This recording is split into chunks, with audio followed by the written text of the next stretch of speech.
અમદાવાદના સાબરમતી વિસ્તારમાં આવેલું ગાંધીવાસ વિભાગ 2 ના સ્થાનિકો હેરાન પરેશાન છે. ઘરમાં પાણી ભરાવાથી પરેશાન છે તો બાજુમાં ચાલતા કન્સ્ટ્રક્શન કામથી પરેશાન છે તેવો આક્ષેપ લઈને તમામ જે રહીશો છે તે સાબરમતી પોલીસ સ્ટેશન ખાતે પહોંચ્યા છે. ત્યારે તેમની સાથે વાતચીત કરવાનો પ્રયત્ન કરીશું. શું કામ સાબરમતી પોલીસ સ્ટેશન ખાતે પહોંચવું પડ્યું?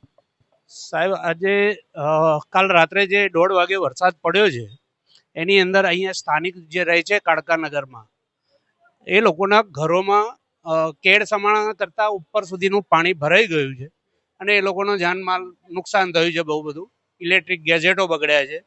એટલે એ લોકોએ ત્યાંના સ્થાનિક કાંતિભાઈ છે એમનો મારા પર ફોન આવ્યો અને મને કહ્યું કે પ્રકાશભાઈ આવી આવી તકલીફ છે. મેં કીધું આમાં તમે એ લોકોને જાણ કરી તો કે હા, મ્યુનિસિપાલિટીના જેટલા સાહેબો જે તોડવા આવતા હતા એ બધા સાહેબને પર્સનલી એક એકને ફોન કર્યો છે.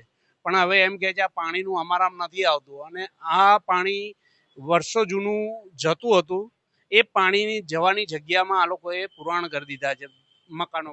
મકાનો પાડીને પુરાણ કર્યું છે તેવું કહી રહ્યા છે. આપ સ્થાનિક છો ગાંધીવાસ વિભાગ 2 માં, ક્યાં રહો છો? શું તકલીફ શું છે? કેમ આવ્યા છો પોલીસ? મારી પોતાની તકલીફ એવી છે સાહેબ કે હું ત્યાં 25-30 વર્ષથી રહું છું, પણ ખરેખર નીલા કન્સ્ટ્રક્શન અને શીતલ કન્સ્ટ્રક્શન દ્વારા આ સમતલ જગ્યાએ કરવાય. અમને લોકોને બિલ્ડિંગ બનાવવાના કારણે અમને લોકોને હેરાન કરવામાં આવે છે. ખરેખર જો એમસી અમારી સામે હોય, સરકાર અમારી સામે હોય તો અત્યારે સરકારને સાથ આપવો જોઈએ. અત્યારે મહેશભાઈ તબિયા કેવી રીતે હેરાન કરે છે?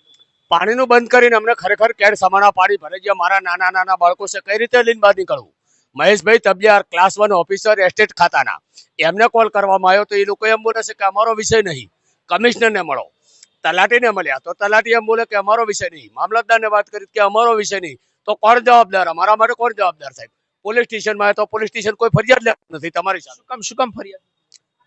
એ લોકો શિખર ખબર નથી શું કોની મિલી ભગત છે સમજાતું નથી મને. કેટલા ઘરો પરેશાન થઈ રહ્યા છે? 80 ઘર મકાન છે અને આ લોકો એસ્ટેટ વાળા કેમ કે અમે સરકાર છીએ, પણ આ લોકોએ જેટલું કૌભાંડ કર્યું ને એ પુરાવા સાથે હું બેસીશ. કેવા કૌભાંડ? એ લોકોએ બહારના માણસો લાઈન ઘાલ્યા છે, લોકોને ચેક આપ્યા છે. પુરાવા સાથે હું બેસવા તૈયાર છું. મારી સામે બેહે, ચાહે પ્રણય શાહ હોય, કલેક્ટર હોય કે ડીએસપી હોય કે એસપી હોય, મારી સામે બેહે. અન્ય મહિલાઓ છે તેમની સાથે વાતચીત કરશું. બેન, કેમ સાબરમતી પોલીસ સ્ટેશન આવવું પડ્યું? કઈ રીતે હેરાન થઈ રહ્યા? હા, બે મહિનાથી હેરાન થઈ રહ્યા છે. પાણી બહુ ભરાય, રાતનો બહુ હેરાન થાય. છોકરા બધાય ઊંઘતા નહીં આખી રાત. બધો સામાન અમારો પલળી ગયો. 3 વાગ્યાના અમે હેરાન થઈએ. તો કોના લીધે હેરાન થઈ? બિલ્ડર ના લીધે. કોણ છે બિલ્ડર? બિલ્ડિંગ માનતો જ નહીં. શું કહેવા માંગશો? સામાનો બધા પલળી ગયા છે? પાણી પલળી ગયા. તમતાર ચાલો જોવા હેડો. તમતાર સામાન બધા પલળી ગયા. કોઈ સામાનનો વિષય નહીં. પહેર્યા કપડે રહીએ અમે. આજ આના ઉદ્યા ગઈ 7 તારીખે પાણી આવ્યું, બીજી વખતે બી પાણી આવ્યું. એનું પછી કોઈ નિકાલ તો લાવવો પડે ને. અમે એકલા જ બધા એકલા ભાડે, એટલે આ લોકો બધા ચેડે વાળા અમારી પાસે બધા હેરાન થાય. અમારા છોકરાને મચ્છર કરે. આ ભાઈને જુઓ કેટલું થયું છે. હા, કશું સરકાર નહીં કહેતો. સરકારે કીધું હોત તો આવી હાલત ના થાય. ક્યારના મહિનાથી તો દોડે હરા બધા. આ 2 મહિનાથી એક જ ધાડો દોડે. 2 મહિનાથી અમે રાત દિવસ ઊંઘતા નથી. આજ 3 વાગ્યાનું પાણી ચાલુ છે. તમે જુઓ ચાલો, હજુ અમે રસોઈ ની ગાંધી લો. બેન, છોકરાઓને સ્કૂલ જવામાં પણ તકલીફ પડે? બહુ તકલીફ પડે સાહેબ, બહુ તકલીફ પડે સ્કૂલ જવા માટે. કેવી રીતે આવો પાણી ભરાઈ ગયું? કેર આમાં પાણી ચીતે લઈ નીકળો. ફ્રીજ બગડ્યું અમારું. પોલીસ સ્ટેશન શું ફરિયાદ કરવા? હા, ફરિયાદ કર. સ્કૂલે જતા જ નહીં ને, બધો સામાન પલળી ગયો. સ્કૂલે કઈ રીતે જાય? એમાં રહેવા જેવું છે જ નહીં. ઘરમાં રહેવા જેવું હોય તો ને, ઘરમાં રહેવાની સગવડ જ નહીં. આખી રાતના બેહી રહ્યા અમે. કોના લીધે? સરકારના લીધે. મકાનો પાડે બિલ્ડર વર્ષોથી પાણી જતું હતું ને, એ રસ્તો બંધ કરી નાખ્યો. એના કારણે અમે 2 મહિનાથી હેરાન થઈએ. ભાઈ, શું કહેવા માંગશો? તમારા પગમાં વાગ્યું તો તમે હા, આવું પડે ને સાહેબ. શું થયું? મને સાપ કર્યો તો 7/5/2025 સવારના 4:32 બિલ્ડરના કારણે અમારે ત્યાંથી પાણી જતું હતું. બરોબર, 15 વર્ષથી હું અહીંયા રહું છું સાબરમતી ગાંધીવાસ 2 ની અંદર. બરાબર છે. પછી જ્યારે એ લોકો ડમ્ફરથી જે અમારી ચીમની હતી એ ચીમની પૂરી નાખી. અમને કોઈને જાણ કરી નહીં કે અમને કોઈને પૂછ્યું નહીં. બરાબર, પહેલા પ્રથમ તો એ લોકોને અમને પૂછવું જોઈએ કે ભાઈ આ અમે પૂરીએ છીએ. અમને પૂછ્યા સિવાય એ લોકોએ ચમની પૂરી નાખી. ચમની પુરાવાના કારણે અમારા ઘરની અંદર પાણી આવ્યું 7/5/2025 સવારના 4:32 4:38 જેવું. પાણી બહાર નીકળતું નથી? ના, ક્યાંથી જાય?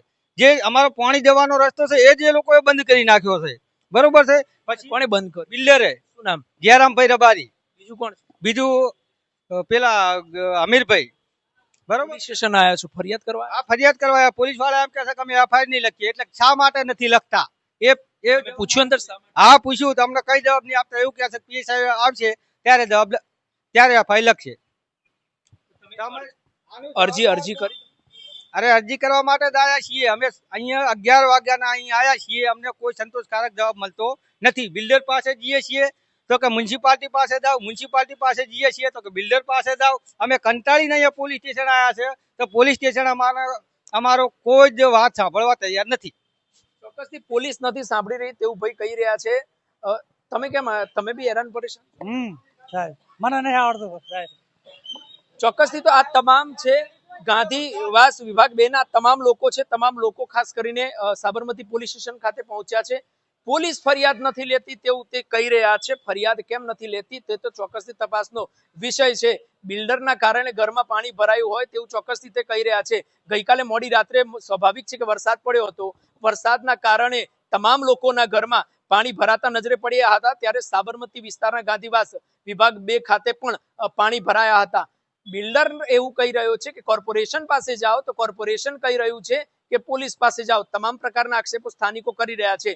પરંતુ ખરેખર કોના લીધે પરેશાન છે તે ચોક્કસથી પોલીસ તપાસનો વિષય છે.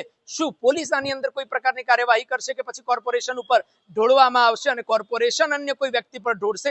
આ તમામ વસ્તુ તપાસની છે. પરંતુ એ જોવાનું રહેશે કે સ્થાનિકો હેરાન પરેશાન છે. છોકરાઓ શાળાએ નથી જઈ શકતા, પરિવારજનો જે રાંધી નથી શકતા. તો આ તમામ લોકોના જવાબદાર કોણ? આ લોકોની વૈકલ્પિક વ્યવસ્થા કોણ કરી આપશે? શું વૈકલ્પિક વ્યવસ્થિત કરી આપવામાં આવી શકતા? આ તમામ લોકોના જવાબદાર કોણ? આ લોકોની વૈકલ્પિક વ્યવસ્થા કોણ કરી આપશે?